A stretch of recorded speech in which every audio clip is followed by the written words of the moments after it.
Começando mais um episódio do nosso podcast Pode Transformar. Hoje, sexta-feira santa, e a gente vai falar sobre um tema muito interessante. Nem sempre o sacrifício é tão prejudicial quanto a gente imagina. E hoje eu tenho aqui um convidado espetacular, um amigo, um irmão, um parceiro, um cara que eu admiro demais, um palestrante maravilhoso, o monge budista. Não é monge budista, mas é meu amigo Rafael Takei. Seja muito bem-vindo, Rafael. Acho que ele me trouxe aqui pra fazer um sacrifício, tô meio preocupado. E aí, meu brother, como é que tá essa força? Graças a Deus, cara. Trabalhando bastante, firme e forte. Galera terminando a quaresma, né? Depois de carnaval e tudo, o pessoal, né, escolhe um sacrifício e fala, vamos falar sobre isso, sobre poder fazer escolhas conscientes no que eu vou me empenhar, o que eu vou sacrificar pra conquistar o que eu quero, né? Cara, eu entrei num sacrifício. Eu aproveitei a quaresma aí e tô fazendo uma sessentena. Olha, né? só, qual é que é? Dia 5 de maio só que eu volto. Tô pensando se eu volto ainda, tá? A beber bebida alcoólica, tomar bebida alcoólica. Eu cortei Achei que você ia o falar álcool. 60 dias sem pagar imposto. Essa era boa, hein? Cara, eu já tô, né, cara? Há mais tempo que eu 60 dias sem pagar imposto. 60 dias sem bebida alcoólica, 60 dias sem irmão. bebida e sem açúcar. Forte essa, hein? E eu decidi fazer, não por conta da quaresma, Claro. mas a gente tá com um grupo lá bem legal, que é do Wendel Morel, com o Wendel Carvalho. Eu tô com uma mentoria com eles. E aí o Wendel deu essa cobrada na galera, falou, vamos aproveitar esse embalo e vamos fazer uma transformação, uma mudança de alguma coisa. Cada um escolhe uma coisa. E aí eu escolhi cortar a bebida alcoólica e resolvi cortar o açúcar da dieta. Cara, é fenomenal essa escolha, porque álcool eu já fiquei períodos até maiores que esse sem beber e tudo. Hoje reduzi drasticamente, é muito raro mesmo tomar.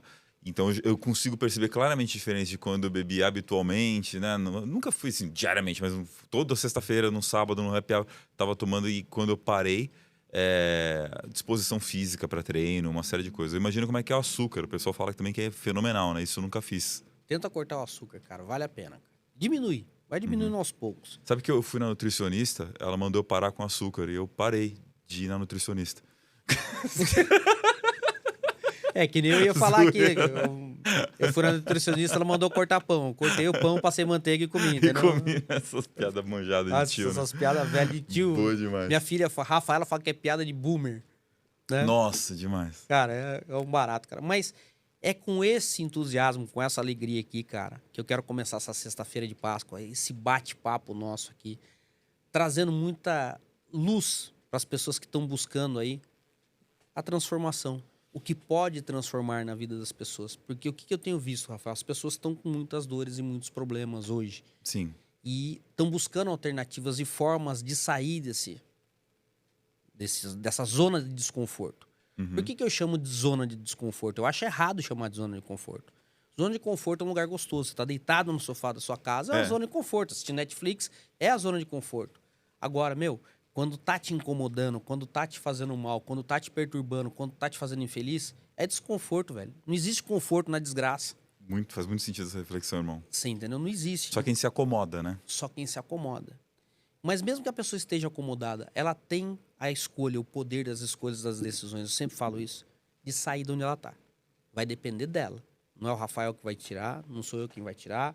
Não é nenhum convidado nosso aqui do podcast, psicólogo, psiquiatra, terapeuta, hipnoterapeuta, pai de santo, macumbeiro, pastor, padre, monge. Não adianta. Se a pessoa não quiser, ela não vai fazer.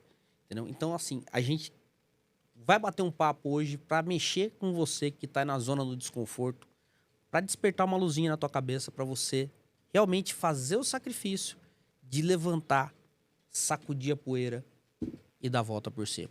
Boa. Bora conversar sobre isso. Bora lá. Olha, irmão, se a gente está falando de fazer sacrifício, por que isso, né? Uma palavra que está muito na moda hoje é você ser um protagonista. Tem que ter protagonismo. A minha palestra mais vendida é sobre esse tema. As pessoas não sabem que a origem de protagonismo vem de prote agonês. Prote é o primeiro, e agonês vem da origem também agonia, dor, né? Aquele que se bota primeiro para sofrer, que bota à frente ali da batalha e tal. E por que alguém faria isso? Por que alguém optaria pelo sacrifício nesse caso? É quando você tem um objetivo maior. Às vezes as pessoas estão nessa zona de desconforto, Guto, porque não tem muita noção do que querem. Ou quando tem noção do que querem, não entenderam qual é o caminho que tem que percorrer para conquistar isso. Então parece simplesmente um devaneio, um desejo, uma frustração. Estabelecer onde se quer chegar é uma das primeiras etapas importantes para a gente poder adotar um comportamento protagonista. Ele não nasce do nada. Quando a gente vai falar da famosa jornada do herói, o herói no começo ele também recusa esse chamado para uma aventura, para se pôr à prova. E aí ele só vai fazer isso quando ele enxerga que haverá um benefício ou que existe algo que vai precisar arrancá-lo daquele mundo que ele está habituado.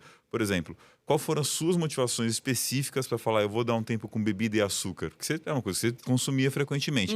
Qual foi, onde é que é esse lá que você está enxergando que você vai chegar quando você terminar essa jornada inicial de 60 dias? Qualidade de saúde. Uma saúde melhor, porque, cara, eu tava bebendo todo dia. Todo dia eu abria lá... Cara, montei um quiosque. Nossa, tinha lá cerveja, tudo. Cerveja, vodka, caipirinha, tudo ali à disposição o tempo todo. Uhum. E aí eu experimentei uma da Schweppes, que é uma vodka, tipo água tônica com vodka, com Sei. gin, com aperol. Cara, e aquilo é uma delícia, geladinha. Eu tava tomando meia dúzia daquela lá todo dia. Aí eu falei, meu, peraí. Eu tô indo pra um caminho que eu não tenho necessidade. Né? Pra que eu preciso tomar meia dúzia todo dia? Eu vou tomar 12. Não, brincadeira. Inclusive, merchan da Schweppes. Merchan da Schweppes, depois eu vou cobrar. Ó. Mas, cara, eu falei, não tem o porquê, não tem esse sentido. Eu já tava com essa ideia. Claro. Aí, como eu te falei, a gente tem um grupo, esse grupo propôs a galera cortar o álcool, e eu falei, não, eu vou aproveitar esse embalo, né? Essa debandada Você aqui. vê o poder da influência, né, cara? O De poder quem da a gente tá em volta, né? E de quem a gente confia. Aí entra nos 3 As que a gente tava falando sobre a palestra, né? Que é as amizades, a ambiência e as amizades. Comenta sobre esses 3 As aí, vamos trocar uma ideia sobre eles. Ambiente. Cara, onde você tá indo? O que você tá fazendo nesses Você tava indo ambientes? pro quiosque e o quiosque te leva a bebida, naturalmente. Uhum. Perfeito. O que, pra quem tá indo pra um happy hour, pra encontrar com a família, pra sei lá o que for, tá numa viagem, faz todo sentido. Mas pra quem tá trabalhando lá, tem um risco, né? O ambiente é um ambiente propício a eu tomar, beber todo dia. Tem a facilidade. Beleza. Eu compro no preço de custo, tomo no preço de custo, vou lá, reponho no preço de custo. Vamos colocar uma brincadeira assim. Eu falava isso pra minha esposa, né? Falei pra ela, não é o mesmo preço que o cliente tá pagando. Então, pra mim, eu brincava, meu álcool tá barato. Entendeu? Tá. Mas, cara, e aí eu falei, preciso mudar justamente esse ambiente. Eu não mudei o lugar, eu mudei a frequência do ambiente. É a diferente. sua relação com esse lugar, né? Porque às vezes o pessoal tá chateado com o trabalho, com o emprego, seja lá o que for, e acha que vai ser só a troca de emprego vai mudar a vida dele. Exato. Aí ela chega num novo emprego, tem os mesmos problemas com um chefe, parece que ele trocou de cena, mas a dança é a mesma, né? Exato. Conta que o que não mudou foi a atitude dela perante as situações, muitas vezes, né? Exato. Então, o que acontece? Se você não pode mudar o ambiente, você muda do ambiente. Né? Então, nesse caso aí, eu consegui mudar o ambiente. Tá. Por quê? Porque a minha esposa entrou na brincadeira de não beber. E algumas pessoas que trabalhavam com a gente tomar uma cervejinha no final do dia também entraram na brincadeira.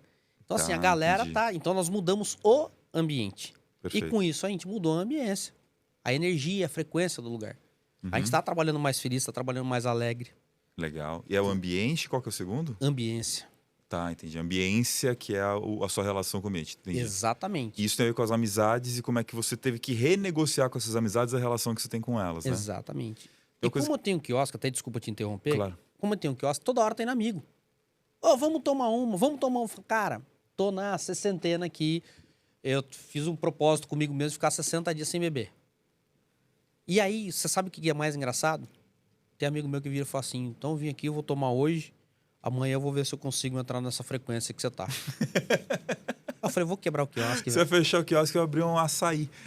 Não, eu tenho açaí também, isso que é o pior. Tem açaí, tem sorvete.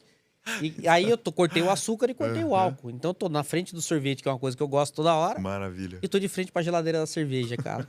Então olha o sacrifício. Olha pra ele. Entendeu? Entendi. Olha o Entendi a sacrifício. pegada. Muita água de coco pra aguentar isso aí. Então eu não vendo a porra da água de coco. Então, já podemos rever esse business plan aí.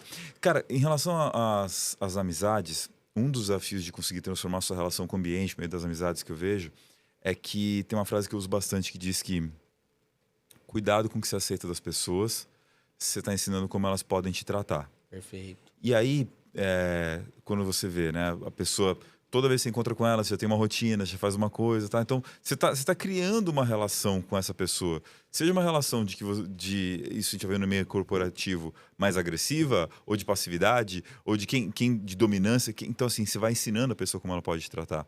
E aí tem a segunda parte dessa frase que é: e quando quiser ser tratado diferente, você vai precisar negociar. Ou seja, se você tem lá sua esposa, os amigos e tudo mais, que estavam acostumados a chegar em você, ter a expectativa de sentar e beber e tudo, não dá pra do nada você, não bebo. Como assim? Ontem você bebia? Não quero. Isso gera um choque. Quando você negocia explicando seus motivos e tudo, você pode, inclusive, gerar a motivação que você trouxe aí de que a pessoa muda o comportamento dela.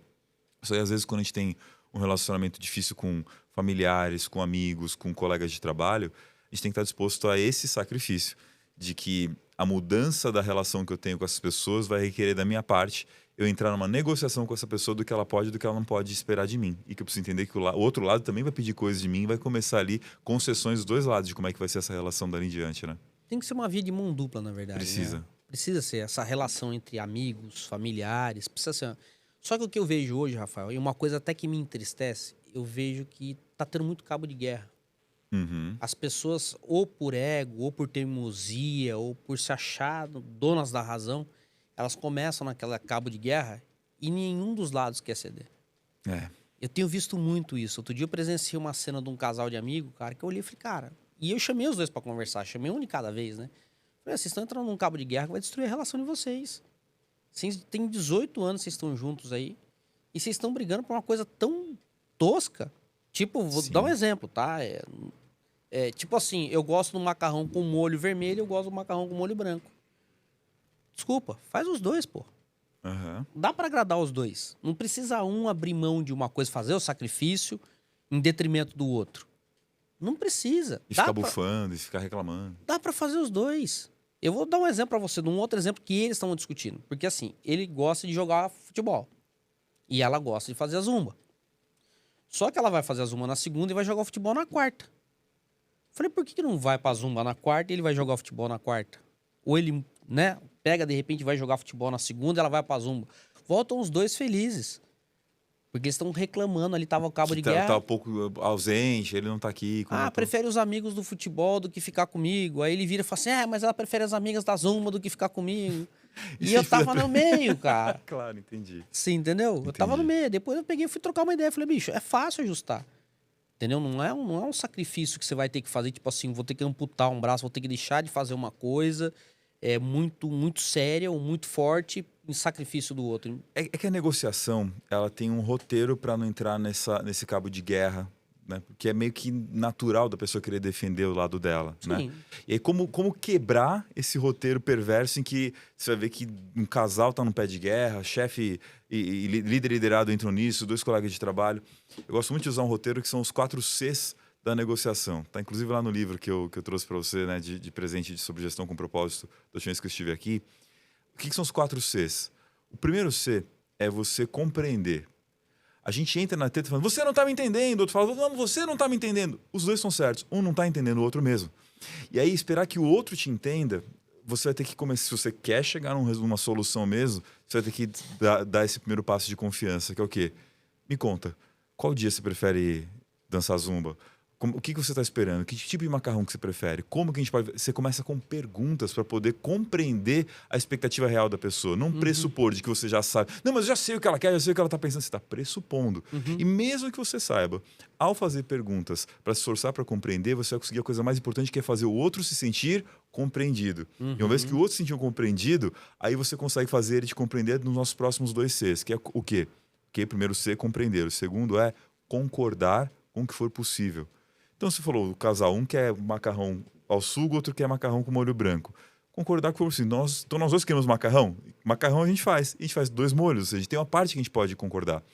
Os dois querem fazer atividades físicas, então concordamos que a atividade física é importante. E nós queremos estar juntos, temos 2 concordâncias. Agora, precisamos ajustar o nosso terceiro C, que é contrapor. Contrapor, depois de mostrar a concordância que eu estou junto com a pessoa, eu mostrar o ponto em que, de repente, tem uma discordância que eu preciso ajustar com essa pessoa. Então, poxa, será que a gente consegue mudar da segunda para a quarta, da quarta para a segunda? Será que a gente consegue fazer os 2 molhos? Será que eu faço esse molho hoje, outro amanhã? A gente faz molho rosé. A gente começa a contrapor, indo já para o 4º e último C importante, que é construindo soluções conjuntas. Perfeito. Construir soluções conjuntas é estar disposto a fazer uma proposta e lembrar que o outro lado pode topar ou não. E dependendo do se ele topar, maravilha. Se ele não topar, compreender porque ele não topou, concordar com o que for possível, contrapor no que for necessário e aí construir solução. É um roteiro que está sempre a favor de chegar a um acordo possível com essa pessoa. Nem sempre a gente vai ter consenso, que é quando os dois lados gostam e ficam 100% felizes. Mas ao invés de ficar 100% tristes, eu posso ter 70% de satisfação para cada lado, que é muito melhor do que ficar esperando o 100% de nada, não é mesmo? Com certeza. Tá escutando aí, né, Jéssica? Tá escutando. Jéssica é minha esposa. Só Já pra acabou, esclarecer- Jéssica? Acabou, Jéssica? Só pra esclarecer que eu fico provocando a minha mulher, cara. Eu sou muito provocativo e fico cutucando ela, cara. Às vezes eu contrario ela só pra ver ela brava. Sim. Aí, mas é uma coisa de casal já. Não sei se você tem isso. Se chama daí, hobby, né? É. Falar pra você, isso daí se chama brincando com a morte, né? É coisa com masoquismo. Mas eu vou falar pra você, Rafael, isso daí é muito importante hoje, esse bate-papo, essa conexão, né? Seja entre casais, seja entre líderes e colaboradores, entre amigos, entre parceiros de negócios. E eu tenho visto que essa comunicação, ela tá muito truncada, cara. Ela tá muito truncada. Tipo, cara, o orgulho, o ego tá ficando à frente das coisas, assim, de uma forma muito forte. E tipo assim, eu não vou ceder. Quando o cara já fala isso pra mim, eu não vou ceder, eu vejo que o orgulho sobe de uma forma que ele toma conta daquele ambiente e aquilo se torna nocivo, Sim. entendeu? Eu não vou ceder. Essa palavra, eu tenho até raiva dessa palavra. Eu não vou ceder. Cara, tá. Vocês estão competindo em quê? É aquela... Eu não vou perder. Nem que isso... Eu não vou deixar você ganhar. Nem que isso significa que eu também vou perder. Ou seja, às vezes nessa de não querer deixar o outro ganhar... Eu não vou deixar ele ganhar, não vou deixar sair barato. Então, realmente, você não vai deixar barato. Você vai deixar caro para os dois. Exato. Né? Esse que é o perigo. Às vezes a pessoa está tão disposta a querer atacar o outro que ela não percebe que ela está prejudicando a si mesma no meio desse processo, né? E esse é um exemplo de sacrifício nocivo. Bem nocivo. Bem nocivo. Porque assim, o sacrifício ele vem de uma origem bonita que é sacrifício, sagrado ofício. Ou seja, você está disposto a entregar algo em troca de algo maior. O problema é que nessa hora já não é sacrifício, é prejuízo mesmo. Prejuízo. Ou seja, eu realmente estou jogando tempo, energia fora. É a hora que a gente pensa, por exemplo, que eu preciso fazer aquele comentário na rede social, eu preciso me posicionar em relação àquela treta que está acontecendo no condomínio. Às vezes eu até tenho uma coisa que eu acho que seria legal, que eu acho importante, que eu penso e tudo, mas aonde eu vou chegar? Qual o propósito de eu abrir minha boca e começar essa conversa? Porque depois que você entrar, amigo, às vezes você vai perder 2, 3, 4 horas numa discussão sem fim. Eu estou dizendo porque não é querendo pagar de perfeito, muito pelo contrário. É porque assim como você, eu já entrei nessas tretas. E quando eu fui, cara, 3, 4 horas que eu podia estar fazendo tanta coisa legal da minha vida. E eu tô aqui discutindo, conversando e voltando e argumentando. E não sei o que. Para! Sabe? Era só não ter entrado. Eu tinha essa escolha, entendeu? Uhum. E mais. Depois eu percebi que eu tinha escolha de sair. Então, olha, chega. Eu já gastei o tempo que eu podia. E assim, é melhor sacrificar essa razão nessa hora do que perder ainda mais horas e horas, às vezes, discutindo, batendo boca. Não sei se você que está nos assistindo já passou por uma situação como essa, já passou. Comenta aqui escreve nos comentários como é que foi, como é que você saiu dessa, né? O melhor ainda, como é que você pretende lidar da próxima vez em que algum incômodo desse bater na sua porta, aí você entender que você não está fazendo um sacrifício, está fazendo muitas vezes entrando num prejuízo, nesse caso, de gastar tempo com uma coisa que não vai te acrescentar absolutamente nada ali na frente. Como diz o Douglas Viegas, o poder de sair fora. Acabou. O Poderoso Ninja tem umas paradas muito legais, né? Ele é muito, cara. Se conecta muito com a fala dele também do poder do paciente, né? Da pessoa que é paciente. Passou na minha frente? Tudo bem, irmão. Eu espero. Não sei o quê. Não tem problema. Você nunca vai ganhar num cara paciente, porque o cara paciente ele não entra na sua treta. Pronto, acabou. É dentro do que nós estamos falando aqui. Cara, e como já tinha comentado já, cara, o Douglas Viegas, ele trouxe algumas coisas, cara, alguns insights pra mim. Vira e mexe, eu assisto. Agora ele tá mais light, né? Ele tá mais tranquilão, né?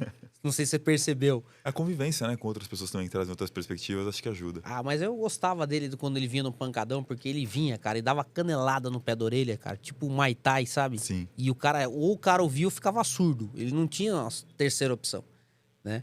E ele vinha no pancadão, cara, e eu acho que aquele pancadão, ele é necessário, cara. Às vezes a gente é obrigado a fazer o sacrifício de ouvir um negócio desse, engolir quadrado Uhum. e falar, pô, bicho, o que isso reflete a verdade da minha vida? Pois é. E aí você olhar e falar assim, puta, eu posso mudar isso aqui, melhorar isso aqui realmente é culpa minha, né? Meu casamento não tá indo tão bem, eu culpo minha mulher, mas essa culpa é minha. Esse tipo de erro que minha mulher reclama, eu faço. O que eu posso fazer para mudar isso? Uhum. O que eu posso fazer para melhorar isso aí, ou para amenizar isso?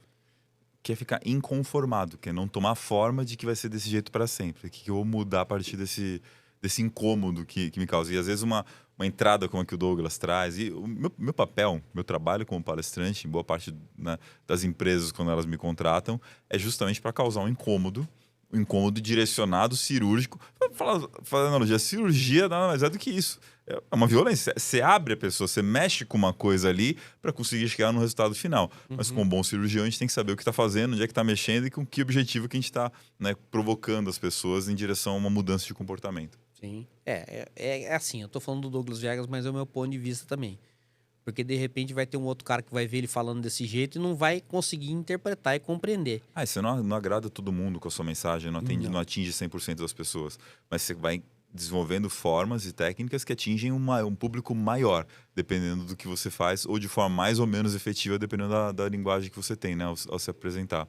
Cara, a gente estava falando sobre o lance, né, de fazer sacrifícios, né, voltando a esse assunto.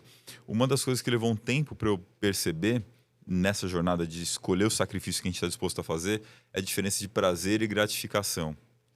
Costumo dizer que prazer é o que é bom hoje, mas pode custar muito caro ali na frente. Açúcar é gostoso hoje, mas você sabe que vai custar quilos, saúde lá na frente, né?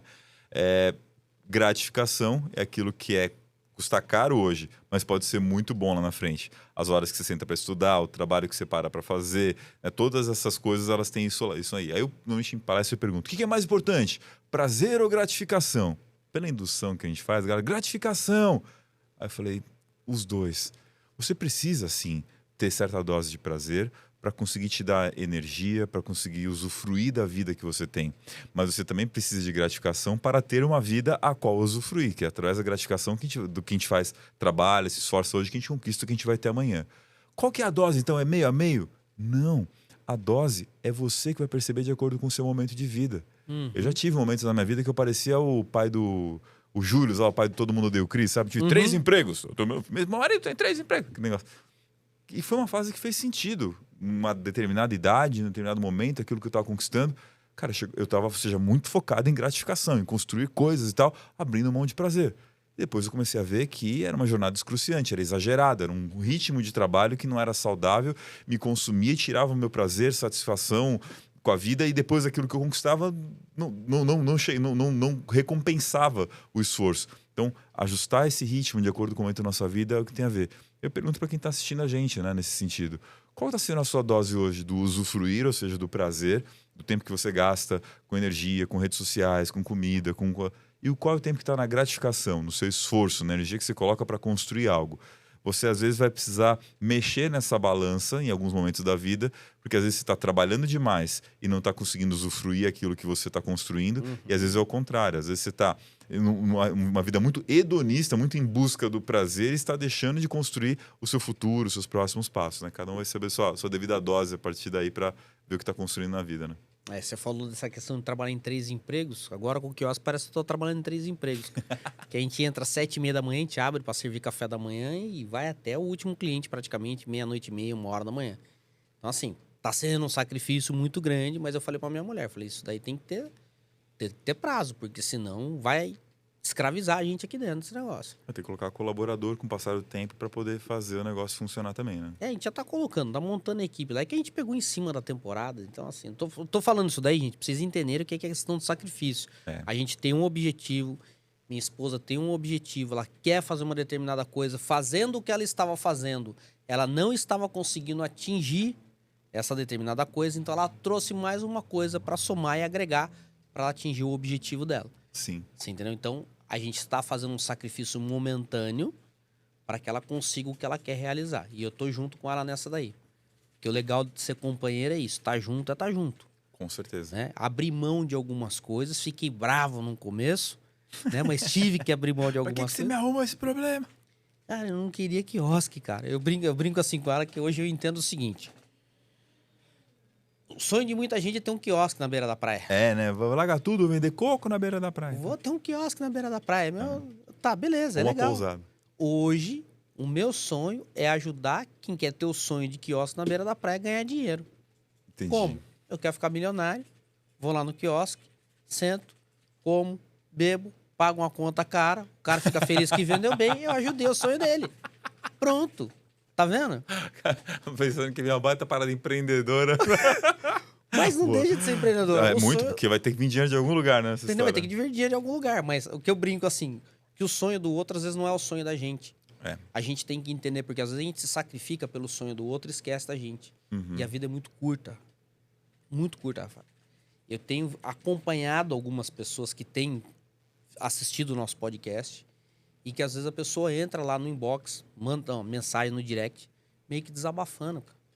Olha só. Outro dia o cara mandou um texto pra mim que, cara, eu terminei de ler a Bíblia antes de terminar de ler o texto, cara. Entendeu? Já Mas tá no apocalipse. o cara, ele desabafou, ele, pô, assisti teu podcast hoje, o teu convidado falou tal coisa. E, cara, eu queria mandar mensagem pro teu convidado, mas eu fiquei sem jeito, eu preferi mandar pra você que puxa o podcast lá. Cara, me ajuda a ter uma visão melhor disso. Cara, como é que você vai conseguir opinar na vida do outro sobre relacionamento? Fazendo pergunta. No meu entendimento, você não diz o que ele faz ou deixa de fazer. Mas então, mas aí se eu fizer a pergunta pra ele, ele vai responder conforme o ponto de vista dele, Pois é. entendeu? Aí eu vou estar anulando o outro lado. Sim. Aí a gente entra na brincadeira da história do 6 e do 9, né? Do número 6 e 9, tá aqui, Uhum. ó. 6 e o 9. Pra você é Pra 9, mim é pra mim 9, é pra 6. você é 6, exatamente. E aí, Perspectiva. cara, perspectiva. A mulher dele tem uma perspectiva, ele tem outra. Então, teria que fazer, vamos dizer, a terapia de casal pra entender os dois lados. Claro.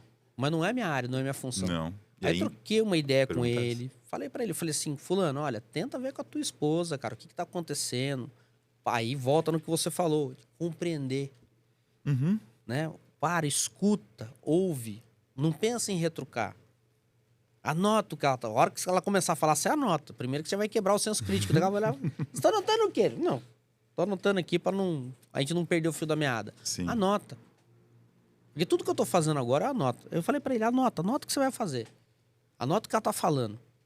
E aí sim você para e olha aquilo e fala até que ponto ela tem razão e até que ponto tem razão. Que é o Por que ela tá concordar vendo? ou contrapor, que a gente falou logo na sequência, né, dentro do roteiro. Exatamente. E por que eu posso melhorar aqui? Que de repente, cara, é uma coisa tão simples de resolver, mas fica no cabo da guerra ali, cara. Entendeu? Cara, sabe que eu cheguei nesses 4 Cs quando eu ia falar de né, gestão de conflitos, estudando como educar melhor meu filho mesmo, a relação com meu filho. Porque é engraçado, né, cara? Cada filho é uma personalidade diferente. Você tem 4 filhos, né? 4. Eu não sabia disso, assim. Pra mim, sei lá, o filho era moldado de acordo com a educação que a gente dá e tal. Quando eu fui ter meu filho, eu vi que ele veio com um temperamento que era dele, assim. E é engraçado que ele era pequenininho, ele começou a andar, logo começou a falar, e logo ele começou a falar uma palavra que eu falava muito pra ele, mas não sabia que ele ia falar de volta, que é com 3 letras e um tio no meio, não. Então, filho, não mexe nisso, não pega aquilo, não sei o que. Aí eu comecei a falar, filho, vamos pra escola. Não. Vai tomar banho. Não. Desliga essa TV. Não. E eu não sei se você sabe, Guto, mas na educação japonesa, quando o pai e a mãe falam, só tem 2 respostas possíveis. Sim e hai, que é sim em japonês. Então, que negócio é esse? Os moleques dizendo não, já a mão de agredir até treme, não pode bater, não quero ir pro conselho tutelar. Inferno. Aí eu comecei a ver, pô, como é que eu vou fazer para negociar com uma criança de 3, 4 anos de idade, né? E hoje ele está com 6, e eu consegui conduzi-lo de uma forma que a gente chegue num acordo e, né, não parta para violência, mas também não seja complacente nem conivente. Eu consegui estabelecer limites e regras na minha casa. Cara, eu percebi que esse roteiro ele funcionava. Então, por exemplo, se ele tá querendo assistir mais televisão, esse que é o ponto. Antes mesmo dele assistir televisão, eu já fazia combinados. Filho, você está querendo assistir televisão, não é mesmo? Agora me conta, qual vai ser o desenho, Aí eu estabelecia com ele o tempo que a gente ia poder fazer e fazia um combinado do tempo que ele ia poder ficar. Quando ele não cumpria esse tempo que ele ia poder ficar e que eu falava para ele desligar e tudo mais, eu ia pra questão de entender. Filho, vamos lá, vamos entender. Você está querendo isso, assistir mais, mas se você continuar assistindo, você percebe que na próxima eu vou precisar desligar por você essa televisão, ao invés de você poder desligar que ele prefere. Aí ele começou a perceber questões do que ele podia ou não podia fazer. Então, compreender o que ele está querendo. Fazer perguntas para entender o que ele quer, às vezes já acalma porque ele se sente compreendido. Depois que ele se sentiu compreendido, aí o próximo passo é ver, tá, eu entendo que você quer isso na sua vida. Porém, aí vem o contrapor, vai ter essas consequências que a criança não sabe, não entende as consequências no longo prazo, do não escovar o dente, do não dormir na hora certa, enfim, de todos esses nãos. Quando ele entende isso, a gente constrói o que é possível. Não vai comer doce à vontade, vai comer essa quantidade de doce específica, não vai ficar assistindo televisão até a hora que quer, não vai dormir a hora que quer, porque tem uma série de consequências e aí a gente constrói até onde ele pode ir e estabelece limites. Então foi nessa educação que pouco a pouco eu fui vendo que uma coisa que eu já fazia instintivamente quando falava de comportamento de liderança, gestão, funcionava também nos relacionamentos pessoais e é um roteiro ali para a gente poder chegar a uma solução conjunta, né? Show! Mas sabe uma coisa que eu penso, entrando nessa questão da criação do filho, eu vou fugir um pouquinho do nosso tema aqui, que é uma coisa que me preocupa bastante, tá, Taquei? Antigamente, se falava o seguinte, a escola educa e o pai ensina. Aliás, a escola ensina, ao contrário, a escola ensina e o pai educa. Hoje nós temos uma ferramenta chamada celular. Então, a escola ensina, o pai educa e a internet desfaz tudo que os dois estavam andando em conjunto para trazer uma consciência melhor para essa criança, para esse filho, né? E eu tenho visto muito também isso daí. Eu tenho visto muito isso daí, por que tá aqui? Porque outro dia eu vi o filho de um amigo meu virou e falou assim, não, mas eu vi na internet, não é bem assim que funciona. E o moleque tá com 12 anos. E aí ele foi dar bronca no moleque, eu falei, deixa ele explicar. Vamos ver o que ele tá vendo na internet. Aí esse amigo meu falou, não, ele... Eu falei, calma, vamos ver o que ele tá vendo na internet. Aí o moleque debulhou. Aí eu virei pra ele e falei assim, quantos anos você tem? Aí ele falou, tenho 12. Falei, você tem capacidade de entender se isso é certo ou errado? Não, eu acho que eu tenho. Você acha ou você sabe? Você já passou por essa experiência, que a gente volta na questão de experiência, você já passou por essa experiência? Não, não passei. Eu falei, então, ouça o seu pai. Entre a internet e seu pai, você pode ter certeza que seu pai não quer ver você se lascar. A internet não tá nem aí se você se lascar. Pra internet não vai mudar nada se você for lá enfiar o dedo na tomada e tomar um choque. Sim. Seu pai vai falar, não enfia o dedo ali, filho, que você vai se machucar tomando choque. Então hoje o que eu vejo? O que eu quero trazer com isso daí? Eu vejo que a internet está trazendo muita informação nociva para a criançada. Por incrível que pareça, as informações positivas, elas estão... não é sendo barradas, cara, mas de alguma forma elas estão sendo menos divulgadas do que as nocivas. Você tem esse entendimento? Você tem essa visão também, Otaki? Ou eu que estou viajando? Eu tenho a visão de que isso sempre existiu. Você tinha aquele primo mais malandro, você tinha aquele coleguinha da rua que te dava más influências. Isso sempre existiu, mas a internet amplificou. E escancarou a janela para o mundo numa intensidade, num volume muito mais alto do que a gente tinha antes. Então, cara, eu ainda não tenho filho adolescente, né? Meu filhinho tem 6 anos de idade. E ele não tem acesso a redes sociais, a nada disso hoje em dia. Então, ainda não precisei eu lidar com o fato de ele ter, né, essas outras fontes de informação e eu precisar consolidá-lo. O que eu vejo?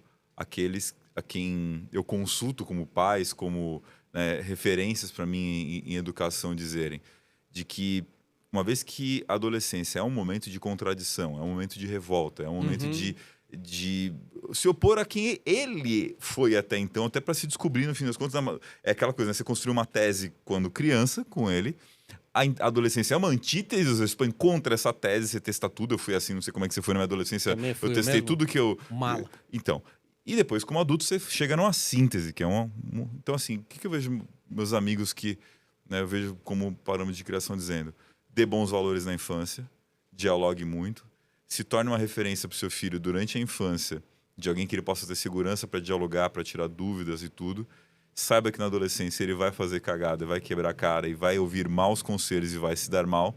Esteja disponível para auxiliá-lo a como ele vai sair das cagadas, não você tirá-lo de lá, mas como é que ele vai sair dessas cagadas. E quando ele virar adulto, ele volta para você. Volta para você no sentido de que ele vai ter a vida dele, vai ser adulto, mas ele volta no sentido de entender o valor que o pai e a mãe teve ao longo da vida. Mas eu não consigo, exceto raras exceções de pessoas mais tranquilas, ver uma adolescência em que não vai ter esse tipo de contradição.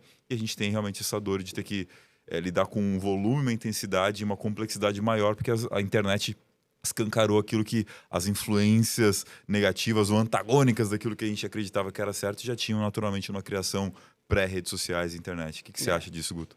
E eu entendo o seguinte, Catriel, acho que eles estão querendo entrar lá, né? Eu entendo o seguinte, cara, a internet, que você falou, a internet ela potencializou a coisa que era o primo influenciava, o amigo influenciava, Sim. né? Ó, vamos fazer ali. Só que numa época, por exemplo, que cara, qual que era a influência que a gente tinha? A gente pegava aquele vizinho mala, né? Que era o chato, que não deixava ninguém pegar a goiaba no pé de goiaba dele. Não sei se chegou a ter esse vizinho. E a gente chegava um dia, juntava toda a molecada, pulava um muro, 30 crianças pra roubar a goiaba dele, vamos colocar assim, e ele não sabia em quem que ele ia dar o tiro de sal. Certo. Porque você tem 30, onde é que eu vou mirar e quem que eu vou acertar? Aí ele olhava e falava assim, ó, esse aqui é filho do amigo meu, aquele é filho do amigo meu. E até ele pensar, a gente já tinha saído correndo com as goiabas do cara. Certo. Você entendeu? Eu vejo que era esse poder de influência. Lógico, tiveram outros quando a gente já tava mais jovem, lá pros 18 anos, e bebida, tudo, né? Às vezes até droga, e infelizmente, graças a Deus, eu não tive. Eu não dei essa dor de cabeça pros meus pais. Ó, que legal. De droga nenhuma, entendeu? Apesar de ter sido taxado, porque eu andava numa turminha de maloqueiro, aí, pássaros da mesma plumagem, vão juntos. Sim. Né? Então, todo mundo achava que eu também era, mas graças a Deus eu nunca... Eu falava pro meu pai e minha mãe, esse desprazer vocês não vão ter. Eu não sou drogado, só sou simpatizante, ando aqui com os Não, eu sou simpatizante dos caras lá, sou amigo na hora que os caras iam usar as paradas, eu saía e ficava longe, mas eu bebia muito. Tá. E eu era muito encrenqueiro, eu gostava muito de briga. Eu era o treta, eu era um babaca, né? Então, era essa dor de cabeça que eu dava pros meus pais. Quando eu tava lá pros meus 23, 24 anos, até que eu entrei no assunto com o William Borghetti, que o seu cérebro amadurece, vamos colocar assim, né? Que o seu senso crítico 25 anos. 25 anos. Cara, isso foi muito legal, cara. Porque o dia que eu conversei com o William Borghetti, parece que eu entendi que ali virou a chave, cara. Eu comecei a me reaproximar dos meus pais de novo. Legal. E de uma forma muito intensa e muito forte, cara. E é um orgulho que eu carrego, um prazer que eu carrego. Meus pais já se foram. Mas, cara, tudo que eu pude fazer para agradar os meus pais, de todas as formas possíveis e imagináveis que estavam ao meu alcance, eu fiz, cara. Tudo. Tudo. Às vezes eu tava viajando, eu era representante comercial, meu pai me ligava e falava assim, onde você tá? Fala, pai, o que você precisa? Amanhã você me leva em tal lugar? Putz, eu ligava pro meu chefe e falava, cara... Vou cumprir a missão aqui. Vou pegar, tô descendo a serra, que eu tava no vale, meu pai tava em Ubatuba, amanhã eu tenho que levar meu pai em tal lugar. Claro. E fazia isso, e descia e levava, depois tinha mais uma sobrecarga de compromisso, era o sacrifício de eu ter que trabalhar dobrado depois para cumprir a meta.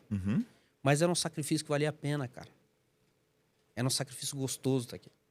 E hoje eu fico, às vezes eu falo isso no podcast, e eu vejo a molecada às vezes falar assim, cara é babão, ficar lambendo pai e mãe, mas não é, cara, o bem mais precioso que a gente tem na vida, no meu ponto de vista, meus pais e meus filhos. Sim. Entendeu? Pra cima e pra baixo. Então, assim, eu acho que a gente tem que sacrificar por eles, a gente tem que dar essa atenção, dar esse carinho pra eles. Porque, principalmente pros pais, cara. Porque quando vai embora, só fica a saudade. Os seus estão aqui ainda. Os meus estão. Ainda bem, espero que permaneça por muito tempo. Mas, cara, toca o telefone, às vezes a gente fala assim, puta, minha mãe ligando. Cara, minha mãe ligava pra mim, eu quero que se lasque, cara. Eu parava tudo que eu tava fazendo. Se minha mãe ligasse, se eu tivesse no meio do podcast, eu ia pedir licença pra galera. Falar, dá licença, galera. Minha mãe tá ligando, vocês vão estar ao vivo aqui. Oi, mãe, tudo bem? Como é que a senhora tá? Desse jeito, cara. Que legal. Desse jeito. Por quê? Porque eu não sabia quando eu ia ter a oportunidade de falar com a minha mãe de novo, cara. Imagina. Você entendeu? Então é uma coisa que eu falo. Meus pais se foram, mas é uma tranquilidade que eu carrego no coração. E quando eu era jovem, eu dei muita dor de cabeça pros velhos. Eu acho que talvez se eu tivesse o poder da internet na mão, eu teria feito muito pior. Essa é a minha preocupação. Tá. Porque na época eu não tinha informação na internet, eu tinha informação do primo que influenciava, do vizinho, do amigo, né? Ali 3, 4 pontos de apoio. O risco era muito menor. Cara, eu vejo que a internet hoje, ela... Vamos dar um exemplo, tá? Te dar um exemplo besta. Você pega o jogo do Tigrinho. Nossa, ali um ralo de dinheiro maluco. Você entendeu? Isso daí é um ralo de dinheiro. Você vê que a molecada tá indo nessa brincadeira já. pede 10, 20 conto pro pai. Tem um menino que trabalhou lá em Ubatuba, lá, que trabalhou vendendo sorvete na praia. 16 anos, saiu vendendo sorvete na praia. Cara, eu falei, e aí, juntou quanto? Ele falou, não juntei nada. Eu falei, como, fulano? Você trabalhou de novembro pra cá e não juntou nada? Joguei tudo no Tigrinho. Ah, cara, eu não aguentei, cara. Eu morri de dar risada, cara. Eu falei, pô, você tá começando errado, cara. Sem Deus, Vê tá... se aprende com essa. Pelo menos Porra, é um cara. verão só seu que você perdeu da vida, né? Só que a gente tá vendo adulto seguir o mesmo caminho. Mas tá. Entendeu? Será que o pai Compulsivamente. dele não tava jogando? Ele viu o pai jogando ali, a mãe jogando também, não influenciou ali também? Uhum. Então, assim, o que eu quero trazer da questão da internet? A internet ela é maravilhosa, ela é fantástica, ela é uma ferramenta que a gente tem na mão que pode proporcionar uma transformação, assim, fantástica na vida das pessoas, na vida do cidadão. Sim. Só que aí entra o poder das escolhas e das decisões. O que eu vou escolher ver? O que eu vou decidir seguir? Se eu decidir escolher jogar o Tigrinho, eu vou me lascar. Pois é. Eu peço pra alguém me apresentar um resultado positivo deles lá. Então, aí tem um negócio engraçado, né? Aquela história do daqui suas atitudes falam tão alto que eu nem consigo ouvir suas palavras. Uhum. E aí, o que eu vejo? Que você falou o poder da influência. Será que o pai está usando? Será que o pai também está fazendo? No fundo, chega uma hora que o próprio William Borghetti fala pra gente, o adolescente não ouve, o adolescente sente, né? E ele sente, ele percebe as coisas muitas vezes pela influência, pela postura que a gente vai ter, as atitudes que a gente vai tomar. Então, no momento mais crítico ali, tem uma faixa de limite do como é que eu faria, como é que eu resolvo esse problema. Que acho que é a hora que a pessoa começa a recorrer ao pai, à mãe, para poder pensar no como fazer o melhor caminho desse ponto em diante, né? Tanto que você vê, ainda que você tenha tido suas contradições, suas atitudes na adolescência, no fim das contas você foi para a mesma profissão que seu velho, como eu também Sim. virei docente. Não que todo mundo vai para a mesma profissão que o pai, mas mesmo que não seja a mesma profissão, os valores que foram vistos, muito mais aqueles que foram falados, são os que ficam, no fim das contas, no nosso comportamento, mesmo que a gente não queira, eles influenciam fortemente o caminho que a gente vai tomar, né? É uma grande verdade isso daí, porque eu segui todos os trechos que meu pai fez, cara, porque é engraçado. Meu pai, e eu montei no susto, cara, meu pai teve loja de artesanato, Tá aí, ó. quando eu tinha meus 5 anos de idade. Quando eu vi, cara, eu tinha montado uma loja de artesanato. Artesanato, artigo de praia, camiseta, eu falei, caraca, velho. Aí larguei mão. Aí fui pra imobiliária. Meu pai teve imobiliária. E agora a gente socou dentro de um quiosque que a gente serve porções. E meu pai teve restaurante, cara. Aí eu falo pra Jéssica, falei, pô, Jéssica, eu tento desvencilhar, sair da imobiliária, fechei o escritório, falei assim, bom, eu vou trabalhar carreira solo, não quero ter escritório, né? Sair um pouco, desvincular, porque era o sonho do meu pai, Sim. né? Não era o meu sonho. Aí eu vou cair pra dentro do negócio que meu pai também fazia. Pô, ainda bem que meu pai não fazia parada errada, porque senão, hoje eu tava dominando a cidade, tá né? A questão Brincadeiras à parte, da mas, influência. cara, é o poder da influência, realmente, cara. E fica gravado. E aí, cara, isso vai se aplicar quando a gente fala no mundo corporativo, Guto. O líder pode fazer o discurso bonito que ele quiser, mas no fundo as pessoas vão seguir o exemplo do que ele faz na prática e do que ele dá atenção. Eu vejo muito isso também. Cultura, que é um tema muito precioso no meio corporativo, nas empresas, né? A cultura do negócio. Peter Drucker, o grande autor, falava que a cultura devora as estratégias no café da manhã. Você pode planejar o que você quiser, mas a cultura vai dizer se vai dar certo ou não e tal. Cara, o que é cultura? Aquilo que você cultua todo dia. O que você valoriza? Que assuntos você dá atenção? Para que pessoas você dá atenção e como é que você trata esses assuntos? Na prática, as pessoas vão seguir o rumo daquilo que você fizer em relação ao negócio também. E mais, você vai também dar a direção da cultura de acordo com o tipo de pessoa que você permite estar ou não no negócio e as atitudes que você deixa elas terem ou não nesse sentido. Diferente de uma família, que é uma escolha para a vida, né? E tirando casos extremos e trágicos, é algo que a gente não vai poder dissolver tão simples assim.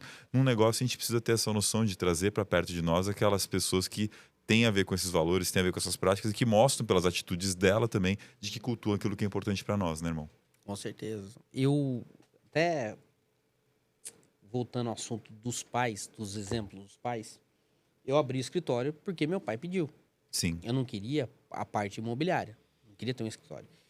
E eu assumi um compromisso com meu pai durante 5 anos. Falei, pai, depois que o senhor falecer, 5 anos eu vou rever minha vida de novo e vou parar com o escritório. Vou ver se vale a pena, se é o que eu quero ou se é o sonho do senhor. Então, durante 5 anos, eu vou manter. E por incrível que pareça, eu fiz essa programação mental. Tá aqui. Eu comecei a ter problema dentro do escritório em setembro de 2023. E 5 completou anos depois. 5 anos depois. Caramba. E eu não tinha percebido, eu fiz a anotação. Aí num bate-papo com a Gabi Artes, que eu chamei ela para vir aqui no nosso podcast, num bate-papo com a Gabi, eu entendi o que estava acontecendo, ela virou e falou assim, mas quando que você assumiu esse compromisso com seu pai? Vai lá ver essa data. Aí fui ver e bateu certinho, cara. Então o poder da programação mental também, que a gente Forte. faz, cara. Sabe? Eu vou fazer tal coisa tal dia. Às vezes parece que é brincadeira, que nem eu combinei com o Jairo, né? Dele escrever o livro dele e vir aqui em novembro com o livro dele. Cara, se a gente começar a bater em cima disso, cobrar toda hora, toda semana mandar pra ele e falar, Jairão, E aí, novembro, como é que hein? tá? Novembro, hein? A programação mental, ela vai empurrar o cara pra fazer isso aí. Como é importante fazer essa declaração onde a gente quer chegar, né? O meu livro saiu assim. 2023, eu fui eleito como top 5 no CBTD, maior congresso de treinamento e desenvolvimento da América Latina. Você sabe a importância desse congresso. Mais de 600 pessoas se inscrevem por ano. Uma comissão voluntária dos maiores RHs do Brasil escolhem dos 660 que vão se apresentar. Tive a honra pela plateia de ser eleito como top 5, lá nas 5 melhores palestras daquele ano. Cara, isso já permite que no ano seguinte eu não preciso me inscrever, eu já vou direto para a plenária principal apresentar o trabalho e tal. Falei, eu tenho um ano agora para transformar essa palestra tão aclamada, tão querida, num livro. Eu falei, eu vou chegar no CBT 2024, na plenária, e vou lançar esse livro lá. E olha, cara, como é poderoso a gente estabelecer um prazo. Foi uma loucura? Foi, porque depois disso entrou o CBTD em junho normalmente, né? Entrou o segundo semestre, altíssima temporada, sabe quanto que eu viajo de norte a sul, leste a oeste do Brasil, tendo as maiores companhias do país com liderança, protagonismo e tal. Cara, era dezembro, eu tinha poucas páginas, 20, 30 páginas escritas, eu estava em desespero. Eu falei, cara, eu quero escrever um livro de umas 200 páginas. Como é que eu vou parir 180 páginas até, sei lá, tinha até março para eu parir, porque ainda tinha que depois mandar para gráfica, fazer isso para em junho tá pronto. Cara, é impressionante, porque quando você estabelece um prazo final ali, uma data, você trabalha para poder fazer dar certo. Eu me internei nos meses de janeiro, fevereiro, eu me internei no sentido de negociar com a família, às vezes viajar para um lugar para ficar sossegado, e, cara, as páginas foram saindo, treinar, a atividade física é muito boa nesse sentido. Às vezes eu estava fazendo o treino matinal, e já a cabeça funcionava, já estava com o próximo capítulo escrito quando eu sentava lá saía... Abril de 2024, o livro já estava escrito, né, impresso e pronto para poder ser lançado no CBTD em junho. E foi um espetáculo, né? No ano seguinte, o livro foi top seller do CBTD, foi o livro mais vendido naquele ano, né? Com galera fazendo fila, 300 pessoas na fila logo depois da palestra e tal. Programar nossa mente em relação à direção que a gente quer seguir tem um poder muito grande. Desde que, além de desejar algo, a gente construa o caminho para chegar lá. E mais, uma coisa que as pessoas não percebem. Esse planejamento ele vai ter que ser adaptado à realidade, porque a gente idealiza muito o como vão ser as coisas e acontecem imprevistos, tanto que são alguns que são fortuitos, quanto aqueles que são problemáticos. Ou seja, teve momentos que o meu trabalho não permitiu que eu sentasse para escrever.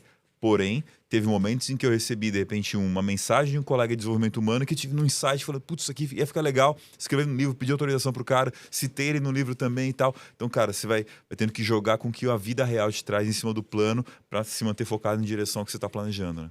Agora, baseado nisso daí, pensando por aí, o que você pode falar sobre procrastinação, cara? Porque às vezes a gente tem os problemas e às vezes a gente procrastina. Culpado, é o que eu posso falar. Todos temos. Todos nós temos, cada um num grau. A gente assumir culpado. Que a gente procrastina, acabei de falar. Programei uma frequência de escrever lá, por mês, 20 páginas, não sei o quê. Toda uma idealização de uma coisa que vai ser quadradinha e na prática nem sempre a gente consegue ter exatamente essa consistência, essa constância. Eu uso muito para superar a procrastinação, Guto, uma técnica chamada regra dos 2 toques. Já ouviu falar? Não. É assim, ó. Sabe aquela hora que você senta para fazer aquela coisa De 2 importante? médicos? Não é daquele... assim? Não, 2 toques diferentes. O cara diz lá ele onde é que vai tocar. Enfim, qual que é a regra dos 2 toques? Você senta lá para poder fazer uma coisa que é importante. Vamos falar a questão de escrever um livro mais uma vez. Aí eu sentei, comecei a escrever um livro, você... Alguém liga. Rafa, posso falar com você um minutinho? Nunca é um minutinho, né? Vem alguém te interrompe, alguém pede uma proposta de uma palestra, surge uma interrupção. O que eu digo? Quando a pessoa te interrompe nessa hora é o primeiro toque. Ou seja, o problema já tocou em você. Nessa hora que o problema tocou em você, você precisa avaliar se você consegue resolver esse problema em até 2 minutos. 2 minutos. Por quê? Se dá para resolver em 2 minutos, resolve logo. Manda mensagem para alguém, caminha para outra pessoa, resolve. Não fica salvando para resolver mais tarde. Uma coisa que você consegue. Tira da frente. Porque isso eu percebi na prática. Cada vez que eu olhava de novo para essa mensagem, pensar quando que eu vou fazer, era mais 2, mais 2, mais 5, mais 10. Eu repensando, empurrando para frente. Então, se dá para resolver, resolve logo. Porque o problema já encostou em você. A gente, nesse primeiro toque, a gente tenta evitar que as coisas tirem o nosso foco. Mas às vezes as coisas vêm roubar nosso foco. Agora, se esse problema que encostou na gente não dá para resolver em até 2 minutos, entra o segundo toque, que é o quê? É você agendar o momento em que você vai resolver esse problema. Olha, não consigo resolver agora, porque eu estou fazendo aqui a escrita do meu livro, estou focado, não sei o quê. Eu consigo te atender daqui a um dia ou na terça-feira, às 2 da tarde, a gente resolve esse problema. Você estabelece um prazo de quando você vai fazer. Em vez de colocar numa lista de tarefa, marca na agenda um compromisso. Se é com uma pessoa, um compromisso com essa pessoa de quando você vai entregar. Isso é uma coisa sua que você lembrou, sabe? Às vezes a interrupção é o pensamento intrusivo. Nossa, eu preciso verificar se eu troquei o filtro de água. Aí você para o livro e vai ver o filtro de água, não tem nada. Cara, põe na agenda. Põe na agenda para você poder fazer daqui a algum tempo. Eu percebi que quando você usa essa regra dos 2 toques, ajuda muito a você não ficar jogando para frente. Você escolhe uma data específica para poder realizar. O mundo real é que às vezes você marca o segundo toque, chega lá, surge um outro imprevisto naquele dia que você agendou e tal. É claro que às vezes no mundo real você reagenda, vai vir um terceiro, um quarto toque. A gente só tem que tomar cuidado para não virar embaixadinha, né? Fica dando toque infinitamente. E chega uma hora que você está dando muitos toques, empurrando para frente uma coisa na sua agenda. Precisa fazer o que eu vi uma vez no podcast, o Gustavo Borges, ele comentou uma coisa que eu achei bem interessante, é o aumento PQP, né? Que é o penso quanto é prioridade. Gostei. Mas eu preciso mesmo fazer isso, mas se eu estou empurrando pela 4ª e pela 5ª vez, será que eu não só estou achando que seria legal, que seria interessante? Se eu estou achando que talvez eu estou mostrando para minhas atitudes que aquilo não é prioridade mesmo e vale eliminar da minha agenda e ficar em paz que eu não vou fazer isso e pronto, ou eu preciso travar a agenda e desencanar do resto. Vou ter que fazer uma escolha, né, nesse sentido. Eu uso muito isso para superar minha procrastinação e tem ajudado a fazer as entregas que você tem visto aí eu consegui entregar nos últimos anos, né? É livro, 115 palestras no ano, todos os resultados que a gente tem conquistado aí, né? O ano passado você fechou com 115? 115, cara. Que legal. 115 palestras. Meu irmão, norte a sul, leste a oeste, de verdade. Do Rio Grande do Sul ao nordeste do país, tudo que é canto. Ficava uma semana, 10 dias assim, meu filhote. Às vezes acontecia, cara. E essa é uma dor, já que a gente tá falando de criação de filho. Minha revolta na adolescência era que meu pai trabalhava demais, era muito workaholic. Ora, ironia, não é mesmo? Mas o que a gente busca fazer? Um pouquinho melhor, né? Do que ele conseguiu fazer. Eu tenho, semana passada, por exemplo, eu passei a semana inteira fora. Comecei em Blumenau, de Blumenau eu fui para Florianópolis, de Florianópolis eu fui para Ribeirão Preto, de Ribeirão Preto eu voltei para casa no domingo. Só que essa semana, por exemplo, estamos aqui gravando porque foi uma semana que eu tive, cara, finalmente uma semana mais tranquila, que eu consegui levar ele para a escola, trazer ele da escola, cantar sonho para ele dormir. Então, se eu tinha a oportunidade de ver meu pai uma vez por mês, meu filho, a cada mês, ele tem uma semana em que normalmente eu estou em casa ali, que é quando eu estou cuidando de coisa administrativa, eu consigo ficar mais. Então a gente vai melhorando essa frequência né, e criando parcerias, negociação. Tem a presença da minha esposa, tem família, tem uma série de coisas para a gente poder negociar isso, né? Show de bola. É isso aí, cara. E o tempo passa muito rápido, cara. Quando a gente vê, tá grande, cara. Minha filha vai fazer 18 anos já, mais nova. A mais nova vai fazer 18? Mais nova, faz dia 27 de março agora, faz 18 anos, cara. E ainda ontem eu lembro de ir buscando ela na porta da escola, cara. Voa, né, irmão? Cara, é muito rápido, cara. Muito rápido. Eu lembro dela ir buscar. E era legal porque ela tava morando em Taubaté, na casa da minha sogra, né?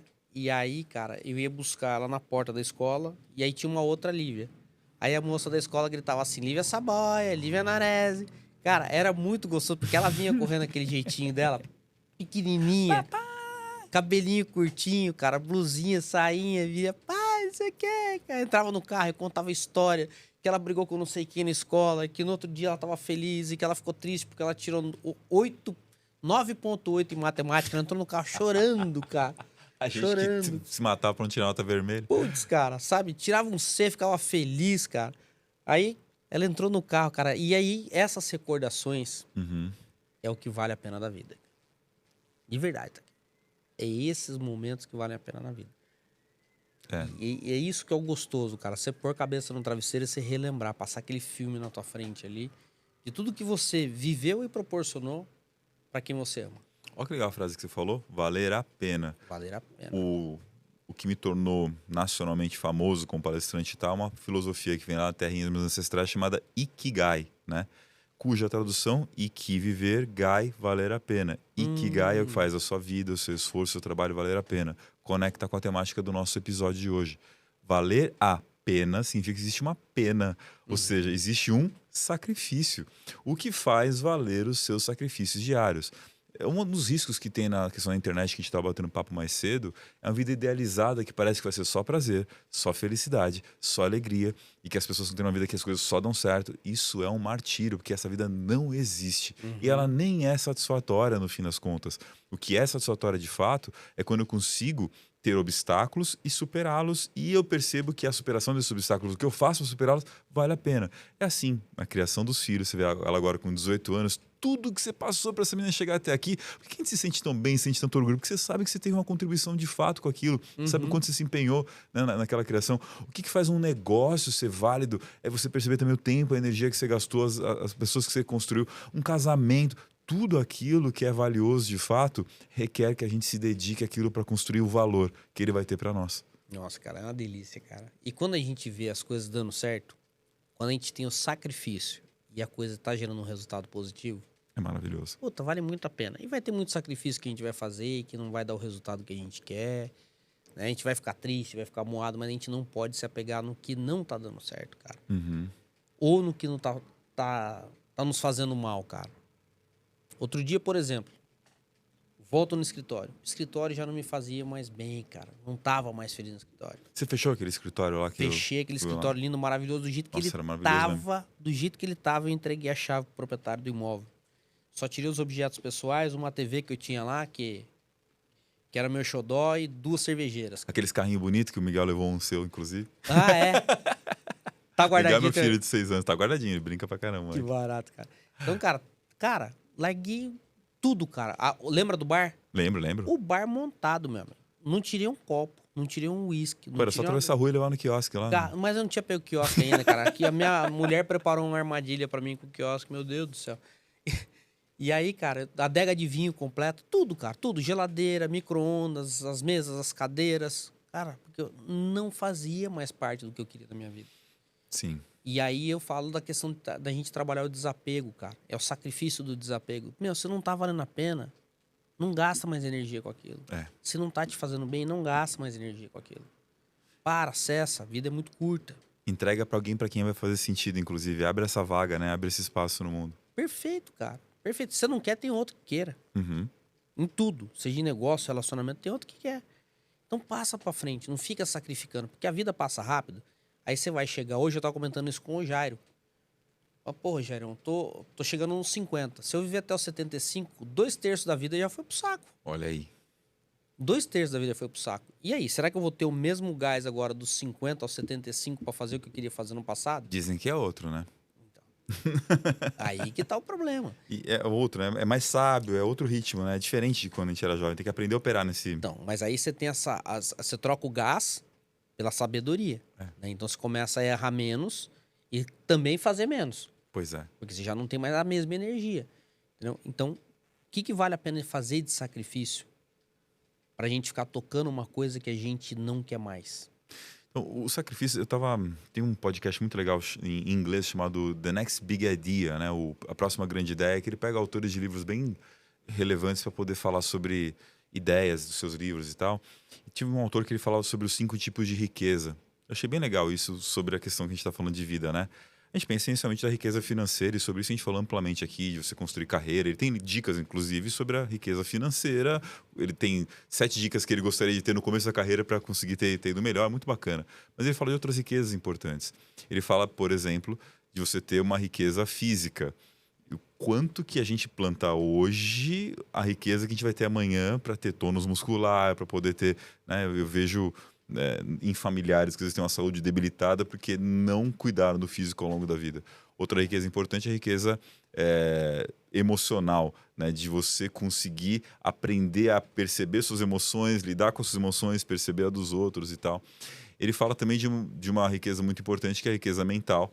Tem a ver com o quanto você adquiriu de conhecimentos e competências, e essa é uma riqueza que se acumula com o passar do tempo, principalmente se você continua praticando, porque você se torna menos reincidentes em erros que você já cometeu no passado e menos exposto a impulsos e tudo mais.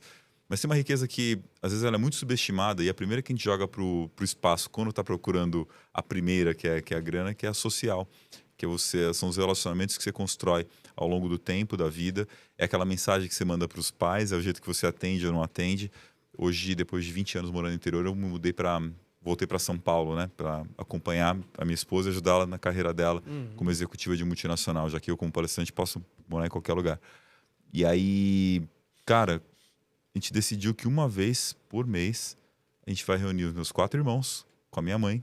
E apesar de minha mãe ser divorciada do meu pai e do pai dos meus irmãos, a gente é filho de pais diferentes e tudo, junta essa família toda, cara. Uma vez por mês os irmãos se encontram. Enquanto eu conseguir estar em São Paulo, eu vou estar nesse ritual. E quando eu sair, é o sacrifício de conseguir estar lá e fazer. Porque, cara, são esses vários sacrifícios que a gente faz. O sacrifício de treinar constantemente o nosso físico, de estudar constantemente para gerar o cognitivo, de entrar numa jornada de autoconhecimento que tem suas dores, tem suas descobertas, que nem sempre são tão simples ou fáceis de se lidar, terapia, seja lá o que for, para melhorar uma riqueza emocional. O sacrifício de trabalhar para construir uma carreira. O sacrifício de separar tempo para se dedicar às pessoas, além de usufruir do tempo das pessoas. Todos esses sacrifícios vão construindo a riqueza, as 5 riquezas que vão fazer com que na nossa vida, aos 50, 60, 70, a gente possa usufruir de uma maneira melhor. Né? Tenha valido a pena, mais uma vez. Mais uma vez, valido a pena. Valido a pena. Para mim, eu acho que o emocional é melhor, cara. Quando a gente aprende a ter um controle do emocional, cara, a gente tem inteligência emocional nas nossas decisões, nas nossas escolhas, cara, a coisa flui de uma forma absurda. A felicidade, de fato, está conectado com essa. Mas sabe o que é interessante? Muito difícil você construir uma riqueza emocional se sua física estiver abalada. Sim. Digo, testemunho meu de ter passado por quadro de depressão. No meu caso, existem muitos tipos de depressão, motivado por burnout, de trabalhar muito e treinar pouco. E por falta de atividade física, o corpo não produzia os neurotransmissores necessários para eu perceber a satisfação e a felicidade na vida. Uma vida com muita gratificação, pouco prazer.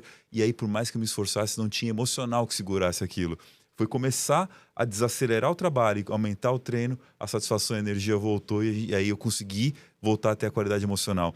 Todas são muito importantes, mas você tem toda a razão. É através da riqueza emocional que a gente consegue ter relações melhores ali e usufruir de todas as outras riquezas que a gente está criando, né? Cara, é bom demais, cara. Bom demais. A gente entra de novo no autoconhecimento. Cara, eu tô com uma coisa que eu tenho vontade de falar, cara, mas às vezes eu tenho medo de criar como é que eu posso dizer, cara? Hoje a internet a gente tem que tomar cuidado com o que a gente fala. É para não ser cancelado, criar um celeuma. Tá? Então, assim, Abre eu seu não coraçãozinho. vou falar, não vou abrir, cara, porque eu tenho certeza que a hora que eu cutucar isso aqui, pode ser que pegue uma proporção que não é a ideia que eu tenho. Então, eu não consegui achar as palavras. Exatamente, eu não consegui achar as palavras para colocar isso daí ainda. Porque eu tenho certeza que vai gerar uma certa polêmica a hora que eu soltar. Eu sei que o negócio vai virar um foguete. Entendeu? Mas por umas 3 vezes já segurei para falar e já tive a oportunidade de falar, mas não falei. Faz o Hélio, faz a pistola. Você Olha o outro.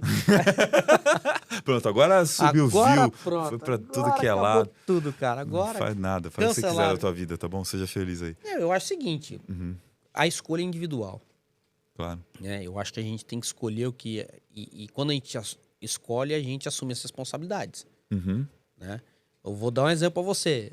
Vontade de matar alguém, todo mundo já teve. O réu primário tá aí guardadinho com muito custo, hein?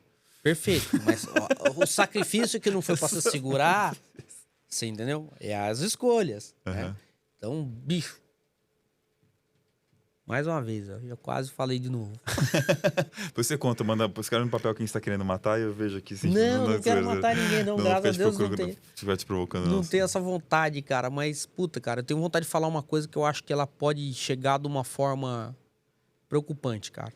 Entendeu? Eu vou lapidar essa ideia para eu poder trazer para o podcast. Vamos falar sobre o cancelamento em si, então? Que eu acho que esse é um negócio importante de entrar nesse assunto. Cara, você sabe o quanto cresceu a cultura do cancelamento. Tanto eu quanto você temos muito apreço pelo humor, pelo stand-up. Você já fez, eu também faço esporadicamente quando colegas me convidam e tudo. E o pessoal me pergunta, mas eu entro lá no seu Instagram, Rafael Takei, né? @Rafael Takei, Rafael com F Takei. Eu não vejo seus textos de stand-up. Eu falo, eu tenho que tomar cuidado porque uma coisa fora de contexto pode acabar virando um cancelamento. Irmão, eu vejo o quanto que essa cultura do cancelamento, ela é hipócrita. Porque ela se torna justamente o julgamento, o juiz, o promotor, o carrasco, por si só, assim, das pessoas abraçarem um falso moralismo ali também, de como se tivesse uma conduta ilibada e tal. E, cara, é duro porque agora você começa a ver que estão cancelando os canceladores, no fim das contas, né? O feitiço virou contra o feiticeiro também. Das pessoas. Porque, cara, desculpa, mas é você achar que as pessoas não podem expressar as suas opiniões, ou que existem opiniões que podem ou que não podem ser expressadas, né? Tudo tem um limite. Qual que é o limite que eu vejo em relação a isso tudo? É a questão de que, ao expressar as suas opiniões, você vai ter que lidar com as consequências. Ok? Uma vez que você entende isso, tem direitos que conflitam a partir daí. Ao mesmo tempo que eu tenho direito à liberdade de expressão, você tem direito à sua dignidade. O que eu preciso pensar, antes de mais nada, é o quanto que aquilo que eu falo ofende ou não a sua dignidade e arcar com as consequências caso eu tenha ofendido. Me responsabilizar, me desculpar e assim por diante. Mas agora criar toda essa patrulha ideológica de cancelar. E estou dizendo, não estou falando de esquerda nem de direita, em ambos os lados você vai ter essa cultura de cancelamento. E ela é muito ruim para o debate, para troca de ideias, para você conseguir de fato chegar em ampliar o conhecimento. Como é que você vê isso, irmãozão? Cara, eu vejo que acabou o debate e virou embate. É isso aí. É puro e simples. Você não tem mais um debate. Antigamente, cara, eu gostava, por exemplo, dentro da política, do campo político, eu gostava de debater política. Você expressava a sua opinião, eu expressava a minha, e mesmo a gente finalizando o debate em desacordo ou em consenso, o bate-papo era legal. Não havia uma ofensa, não havia... A gente entendia o ponto de vista do outro. Tá. Do 6 e do 9. A gente volta de novo na questão do número 6 e do 9. Hoje não, cara. Hoje, se eu pegar... Cara, você sabe o que eu fazia pra encher o saco da galera? Eu vou contar isso aqui. Eu chegava, entrava, por exemplo, na eleição, eu entrava na página do Bolsonaro e escrevia assim, Lula lá!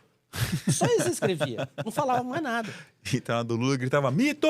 E, cara, ele fazia isso daí, cara. Dos dois lados. Dos dois lados. E ao mesmo tempo, tipo assim, entrava no e falava, não, cara, chovia, nego parava a vida pra me xingar de bolsominion, de não sei o quê, e o outro do outro lado chamar de petista. Cara, e os caras entravam numas, eu só escrevia isso. Aí eles começam a xingar um ao outro, porque tem aquele que tá do teu lado, aí ele defende. E aí começava uma treta, cara, que eu falava assim, cara, uma simples palavra. É um prato de trigo pra 3 tigres. Deixa eles brigar. Eu fiz uma pior ainda. Eu escrevi assim, em 2018, sou mais Ciroc que 2018. Ciroc é a vodka.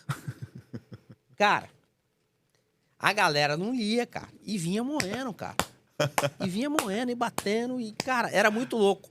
Aí lá alguém percebia que já conhecia a vodka. Eu acho que lançou a Ciroc em 2018, 2017, 2018. Alguém percebia e falava assim, ô, lê lá, o cara tá sacaneando. O cara colocou a Ciroc. Aí o que eu falava pra galera? Eu falei, meu, vocês não estão nem terminando de ler. Não, é o ódio à flor da pele. Vocês não leram a coisa. Porque eu não falei Ciro 2018, é Ciroc. O que é Ciroc? Deixa eu jogar na internet aqui no Google, né? Que o Google é o pai, eu brinco que é o pai das burras atualizado, né? Que eu consulto pra caramba. É o dicionário. O que é Ciroc? Puta, uma vodka, cara. O cara tá sacaneando. Mas não, a galera, ela entra... Cai no meme rápido, né? Ela cai no meme rápido e ela entra no embate muito rápido. Né? Ela não pergunta o porquê. Tipo assim, dando como exemplo, tá? Antigamente, cara, que eu gostava, você ia discutir política. Tá bom, Taquei, você é eleitor do fulano, do Zé. Explica pra mim por que o Zé é melhor que o João.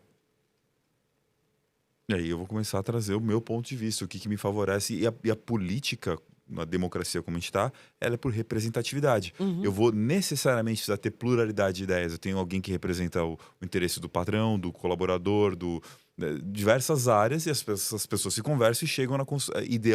Ideariamente era isso que era para acontecer, mas de fato se afastou muito disso. Né? E quando você tem um debate inteligente, um debate saudável, a coisa cresce. Ela evolui. O conhecimento cresce. Agora, quando você tem um embate, você gera uma carga negativa ali. É uma treta. Que você vê hoje, que né, todo mundo brinca tirando sarro, né? Ah, fulano de tal não fala mais com fulano de tal, o irmão não fala mais com o irmão, porque um é direita, o outro é esquerda. Grupo de família que acabou Cara, e eu posso falar uma coisa pra você? O pior de tudo, tá? Vamos colocar aí, a molecada principalmente. Um defendendo o Bolsonaro, outro defendendo o Lula. E aí você vê a molecada naquele embate. Sabe o que vai acontecer? Daqui a 20 anos, nenhum dos dois vai estar aí. É. E uma amizade de primo, uma amizade de irmão, uma amizade de amigo, foi pro que ralo, poderia ter durado uma vida inteira, foi pro ralo por uma questão de opinião política, mas por causa do embate, não por causa da opinião em si. A gente tá falando sobre isso no macro, sabe, brother? Mas eu vou ver isso acontecer no mundo corporativo, onde eu atuo Sim. bastante. A gente teve, por exemplo, ao longo dos últimos anos, a promoção da diversidade, o que é fundamental.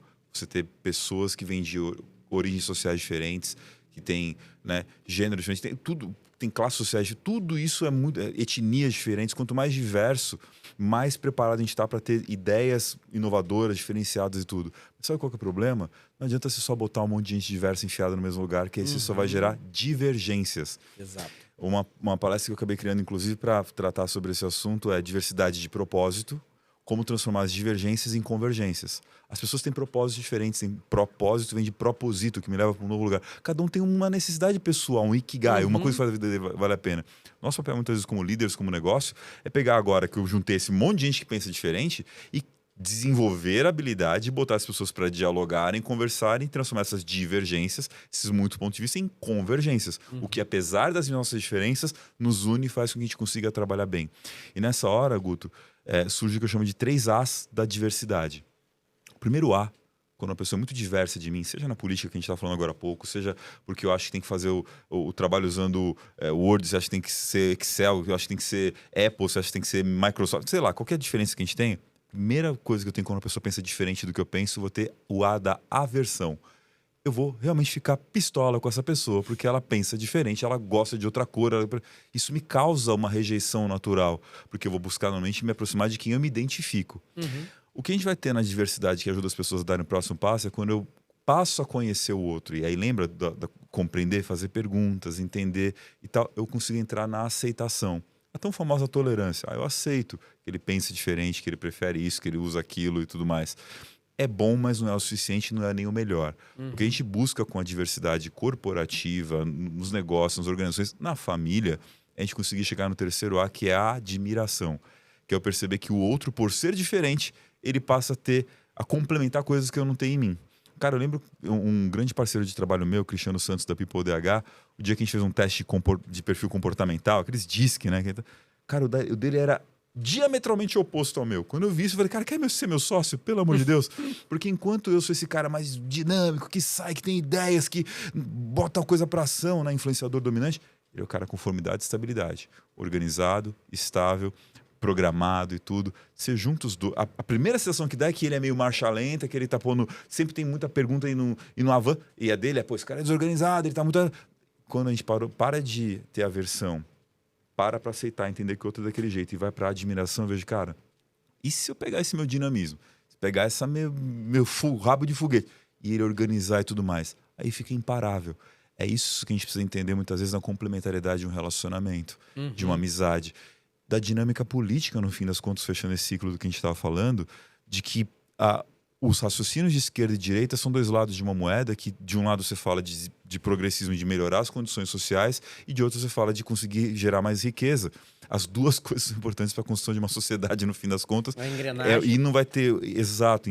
Conciliar esses interesses é o que, no fundo do jogo político das relações, a gente precisa criar, né? Você falou da questão do cancelamento, cara. Eu tirei muito vídeo meu do ar, da época do stand-up, por causa do cancelamento, cara. É mesmo? Porque eu tinha certeza que... Porque, assim, o meu humor era muito picante, cara. Ele era muito ácido. Ele era muito provocativo. Entendi. Só que, cara, nós estamos falando de humor. Sim, o humor é uma ficção. O humor, eu ia fazer um filme de bang bang. Eu não tirei de verdade. As pessoas não morrem. Não sei se você sabe. Se assistir um filme de tiro, a pessoa não morreu lá, tá? Então, se eu tô falando uma piada, não necessariamente é o que eu acredito. É só uma coisa que fica engraçada, construída naquela lógica, né? Exatamente. Naquele contexto, daquele momento. Que às vezes você vai usar lá daqui uma semana, ela já não... Perdeu. Já perdeu. Ficou velho demais. Too soon, too late, né? Que cedo demais a piada, tarde demais a piada, ela não funciona. Ela não funciona. Então, assim, é só uma piada. E às vezes só que a galera tava levando pro coração, cara, eu costumo dizer. Claro. Sabe, cara? Tava gerando raiva, rancor. Eu tive alguns amigos que pararam de falar comigo porque eu escrevi uma piada lá, um texto, fiz uma piada baseado numa treta política ou baseado num acontecimento. Pô, você foi... Cara, eu falei, cara, é uma piada, cara. Aquilo ali vai passar e não... Vou excluir e bloquear você do Facebook. Tá bom. Aí daqui a pouco a pessoa virou pra mim e falou, vou excluir e bloquear você da vida. Eu falei, pô, pera aí, bicho. Ô, louco. Foi tão ofensivo assim. E às vezes era uma brincadeira besta, cara. Tosca. Né? Tosca. Entendeu? Cara, vou dar um exemplo, tá? Besta. eu e o João estávamos vindo aqui esses dias atrás, e aí caiu o avião aqui atrás Certo. do coisa. Aí eu brinquei assim, falei, pô, meu anjo tem TDAH. Porque eu falo assim, porra, eu quero ter um avião. Ele derruba. Aí ele derruba 1 quilômetro da minha casa, um que caiu lá em Ubatuba, e 3 dias depois, João, 2, 3 dias depois, derruba um aqui do lado nosso aqui. A gente tá passando em cima da ponte, a fumaça subindo, o João olhou, eu olhei. Aí a hora que a gente chegou aqui, que a gente descobriu que tinha caído do avião aqui atrás. Aí eu falei, pô, meu anjo tem TDAH. Aí eu falei assim, o meu anjo da guarda, eu falei, porra, eu quero minha casa, eu quero uma sauna legal na minha casa, que eu gosto de sauna, né? Aí meu anjo chegou lá pra Deus e falou assim, olha, ele quer alguma coisa quente. Aí Deus falou, pô, ele quer ir pro inferno? Ele falou, não quer ir pro inferno, também não é assim tão quente. Aí Deus falou, então dá uma cozinha pra ele num quiosque, pra ele ter que trabalhar, ficar encostado na chapa. Essa é boa, entendeu? depreciativa. Então eu brinco que meu anjo tem TDAH, ele tá chegando lá. Tá entendendo as coisas bem erradas. Pô, aí eu falo da brincadeira do TDAH, falo do avião, eu falo da sauna e da cozinha. Aí vem alguém, você não sabe como é difícil ter TDAH, que a vida não sei o quê. Fala, meu amigo. Cara, você não sabe como é que é difícil que o avião caiu, tudo bem. Né? Se eu pudesse evitar que aquele avião caísse, eu ia evitar. Porque foram 2 pais de família ali embora. É terrível. Né? Lá em Ubatuba foi um pai de família embora. O cara conseguiu salvar a família, tá dando avião.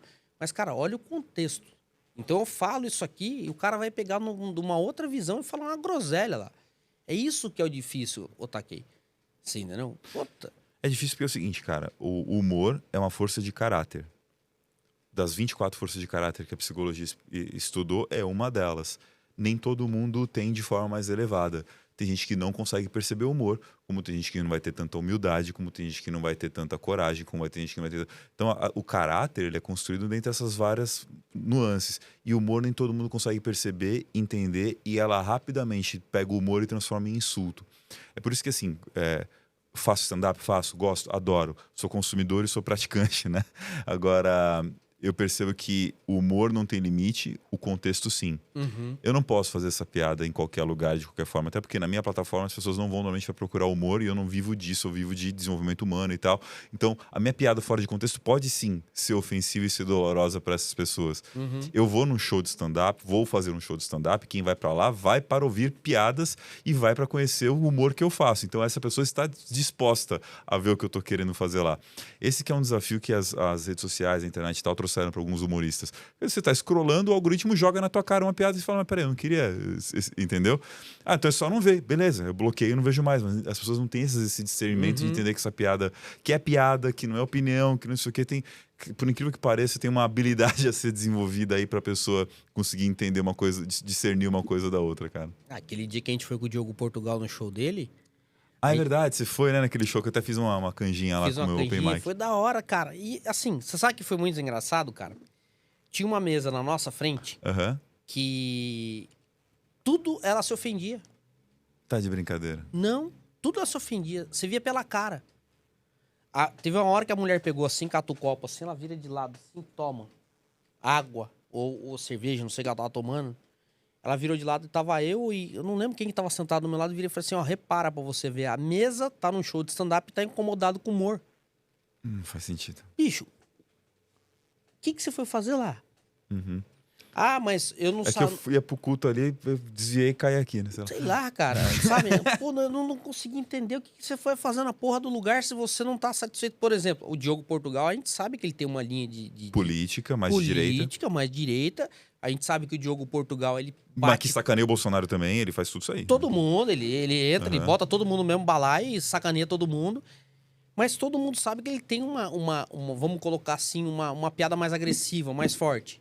Que nem o Fábio Rabin também tem. Sarcástico pra caramba, sarcástico, muito bom. né? E ele trabalha muito com o humor do momento, ele escreve muito. Cara, como esse cara escreve, não para de produzir. E aí, cara, você vai pra torcer o nariz? Não rola. Sabe? O que você tá fazendo lá, cara? É a mesma coisa você ir num velório de quem você não conhece. Chega lá e chora em cima do caixão ainda. Sabe, cara? Cara, não tem cabimento, cara. São umas coisas que as pessoas estão fazendo, né? Que algumas pessoas têm feito, que não tem cabimento, Otaki. É uma coisa que chega a me irritar, cara. A gente falou tema central do sacrifício. Um dos sacrifícios que eu precisei fazer para poder me reconectar com o humor é sacrificar minha autoimagem. É conseguir rir de mim mesmo. É ver o lado ridículo da minha própria persona. E, cara, como é bom, porque você se despe de ter que ser fodão, de ter que fazer acontecer, você se conecta mais com a plateia. Jabro, né? Sempre brincando, fala que eu sou um japonês baiano. É verdade, meu pai é japonês, minha mãe é baiana. Aí já sabe o que acontece quando mistura um japonês com um baiano, dá um egípcio. Então, brincar com a minha persona, fazer essa brincadeira. Cara, isso tudo ajuda muito, né? Você fazer esse humor autodepreciativo é poderoso. E às vezes para as pessoas elas não conseguem pegar assuntos que são preciosos para ela, coisa, e rir disso, né? E aí você falou de tragédia também. Eu gostei de uma frase que eu vi recentemente que diz que a comédia é a tragédia que já teve tempo suficiente para é a tragédia com um pouco mais de tempo, ou seja, quando vai passando o tempo, o que era trágico pode virar cômico se a gente souber, né, sublimar, Sim. transcender e brincar com aquilo e rir daquela situação e tudo, né, e lembrar da parte divertida que ela tem. Tem coisa que é. Eu lembro na época que eu fazia stand-up, teve um comediante que ele foi expurgado da comédia, mas porque ele fez uma piada em cima de uma coisa muito pesada. Eu não lembro se foi aquela menina no Rio de Janeiro que foi violentada por 40 homens. Nossa Senhora. Alguma coisa foi uma coisa de humor muito absurda que a negro pesado, própria né? galera do humor falou pro cara, falou, bicho, pera aí. É cedo demais, não desceu com piada. Não né? é nem Não foi cedo engraçado. demais, não pode ser qualquer momento, vai cara. ter momento pra isso, Não exatamente. tem momento pra isso, entendeu? E o cara ficou forçando a piada. O que é pior, ele entrou e ele continuou com o texto dele em cima do negócio, cara. E tipo assim, aí, porra, é um negócio muito pesado, extremamente pesado. Uhum. Você entendeu? Então, eu acho que tem que ter esse critério, né? Do cara ter esse raciocínio, ele ter esse discernimento. Porque, meu, tem coisa que é extremamente pesada. Mas tem coisa que a galera bota um peso que não existe. Sim. Entendeu? A galera bota um peso que não existe. Principalmente quando a gente entra na área política, velho. De verdade. Eu acho que, cara, sai batendo e acabou, cara. Tira sarro, fala. Porque, assim, o cara, quando resolve ser político, ele é uma figura pública. Que nem eu e você estamos aqui no podcast. Sim, vai ter Nós comentário de gente que gosta, gente que não gosta, gente que vai xingar. Críticas e elogios. Tem até um comentário aqui que foi engraçado, cara. Uma publicação. Vou até ler aqui O rapidinho. Borghetti fala, né? Pô, eu trabalhei muito pra poder ter meus primeiros haters. Então, Significa que você se tornou relevante, né? Pô, eu tô feliz tô tendo alguns, cara. Aí, olha o que o cara escreve, cara. Quer ver? Cadê? Deixa eu ver se eu acho esse aqui. Tá. Eu até salvei o vídeo, botei o vídeo pra cima aqui pra eu ver o que o cara escreve. Olha só o que o cara faz. Eu tô comentando o negócio, o cara vai escrever assim. O cara peidou e disfarçou no início do vídeo. Eu assisti o vídeo umas 5 vezes pra ver. Eu falei assim, pô, deixa eu ver, cara, se eu peidei e disfarcei, cara. Pô, mas como é que ele foi Não divertido sei, isso, cara, tá mano? aqui, ó, cara. Ô, Catriel, entra no Desenvolve Mob aí no TikTok, do Desenvolve Mob. Tô com ele no celular aqui, ó. Ó, quer ver, ó? Vou abrir aqui, ó. Tá aqui, ó. Tá aqui, ó. Aqui. Ó, tá aqui, ó. Comentário do cara. Não vai dar pra ver? Coloca aí, cara, que vai ficar... Cara, tá muito engraçado, cara, porque... Tá no TikTok, ele tá fixado. O primeiro que tá fixado no TikTok do Desenvolve Mob. Tá com 13.400 visualizações, cara. Então, tipo assim, cara, eu ri porque, cara, eu fui procurar. Falei, será que eu fiz e não percebi? Né? Eu nem lembro, né? Eu nem lembro, Convidado cara. intoxicado, desmaiando ali, Putz, cara, vomitando. Às vezes foi o próprio convidado que falou. Tá Ele fez uma acontecendo, denúncia cara? e o cara peidou enquanto eu tava... Sabe, cara? E foi engraçado. Cara, aí eu levei isso, cara, de uma forma meio humorada. Se é outro, já ia ficar puto, que o cara tá... Né? Pô, meu, Quem é você? Que não sei o quê. dane-se, cara, dane-se. Você entendeu? Eu vou levar pro coração, cara. Né? O que a tecnologia chegou, né? Já tá sentindo o cheiro daí, filha da mãe? Pô, cara, sabe, cara? Foi muito engraçado. E você sabe, tá aqui, eu assisti o vídeo umas 3 vezes pra ver se realmente... Sentiu o cheiro, não? Eu peidei e disfarcei, cara, porque de repente... Pra poder melhorar a técnica aí, peidar. Cara, tem que ter humor na coisa, cara. Você tem que ter a velho. felicidade na vida. Eu tô com uma cara de sacana aqui, isso eu tô vendo mesmo, que eu tô com uma cara de riso aqui. Olha lá, olha a cara Mas de riso. tá com cara de que peidou, dá uma olhada ali, ó. Olha lá. Olha lá. O último comentário do Maurício há 4 horas atrás. O cara peidou e disfarçou no início do vídeo. E racha o bico. Entendeu? E eu ri do mesmo jeito, cara. Mas Cara, você ouviu o som, não tinha nada? não tinha nada, cara. Não tem nada, nem no som, nem no vídeo. Eu acho que na imagem eu devo ter me mexido alguma coisa. E o cara virou e falou assim: não, o cara. Que esse aí é do Desenvolve Mob, que é o outro podcast que eu tenho. Eu participei Você já, a entendeu? gente já gravou sobre Já gravou sobre do gestão Desenvolve. propósito. É verdade, verdade. Tem um vídeo muito bom seu lá. Mas, Que cara, bom. olha que engraçado. Né? Agora, imagina se eu Abraço. resolvo ser um cara, vamos dizer assim, politicamente correto, porque eu acho que o cara. Aí vou eu lá discutir com o cara, vou brigar, Uhum. vou ofender o cara. Assim, eu vou cancelar o cara, porque o cara... Bicho, nada a ver, cara. Leva pro humor, não leva pro coração. E tchau, pardal. E tchau, pardal. Quanto deu, Catriel? De tempo aí? Que hoje a gente... 1h30. Caramba, brother. Tá vendo? O bate-papo vai longe, Já cara. tá vendo a inteligência limitada lá. Vilela, ele tá chegando em você, hein? Fica ligado. É nada, o Vilela é 4 horas, cara, de podcast. Madrugada. O Pirula lá, ele vira rave, né? Aquela porra. Outro cara que também, cara, 4 horas de... Que horas você saiu daqui, Catriel? 2h, cara. Os caras começaram a live que horas? 8? Começaram Se 8. botar uma garapa aqui que você não tá tomando goró, senão os caras vão longe. Né? Nossa, vai longe, vai longe. Taquei, a gente vai precisar encerrar. Maravilha. Deixo aqui o meu convite. Agora, a próxima vez, vamos ver se a gente traz o Borghetti. Ah, é? Aí Entendeu? você resenha também. Bicho é figura demais. Ele teve um problema, não conseguiu participar com a gente. Uhum. Não teve jeito. A próxima vez a gente arranca os dentes dele, que aí ele não vai ter mais problema de nada. Eu vi que Desculpa, nem o Tião dentista. Macalé, lembra? Nojento! Os dois centroavantes aqui, ia ficar bacana. Mas vamos deixar um abraço pro William aí, cara, porque é um grande amigo, um grande Sim. parceiro que a gente tem. E vou marcar uma próxima sua, que eu queria você e o William aqui, cara, de verdade, porque eu acho que o papo vai ser extraordinário, cara. Vai dar jogo. Vai dar muito jogo. Taquei, qual que é a mensagem que você deixaria aí, aproveitando que nós estamos numa sexta-feira de Páscoa, né? Num ato de renovação, que a gente passou pela transformação de algumas coisas, alguns sacrifícios.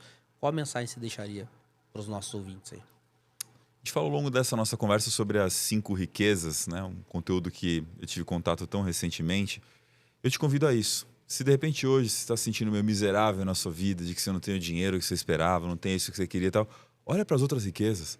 Olha para, de repente, a saúde que você tem, as pessoas que te cercam, o que você aprendeu até hoje. E pensa em como essas riquezas podem te servir em direção àquilo que você está querendo construir na sua vida.